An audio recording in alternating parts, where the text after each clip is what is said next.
প্রাইভেটের অঙ্ক স্যার আছে না, সে তো খালি আমার প্রেমের কবিতা শোনায়। তোমার সামনে যদি আমি 2 মিনিট দাঁড়িয়ে থাকি তা আমার মাথার উপর ঠাটা পড়বে। অঙ্কের স্যার তোমার, সে অঙ্কের স্যার তোমাকে প্রেমের কবিতা শোনায়, এরপরেও তুমি অঙ্কের স্যারের কাছে প্রাইভেট পড়ো। আহারে, আব্বা বলছে আঙ্গ অঙ্ক স্যার অনেক ভালো একটা ছেলে, মাঝে মাঝে আব্বার চা পান খাওয়ায়, আবার সালামও দেয়। তোমার আব্বা মোটেও ভালো মানুষ না।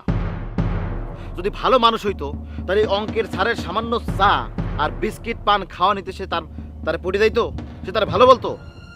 তোমার আব্বা আসলে একটা খারাপ মানুষ, বাজে মানুষ। আমার আব্বা অনেক ভালো মানুষ, আপনি নিজে একটা খারাপ মানুষ ভাইয়া। সরেন, আমার প্রাইভেটে দেরি হয়ে গেছে।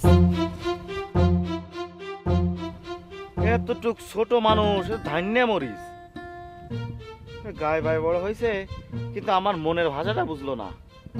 সোনিয়া রে সোনিয়া, মনটা নিলি কারিয়া। গ্রামে কি মেয়ের অভাব পড়েছে রে সোনিয়া? অনেক মেয়ে আছে।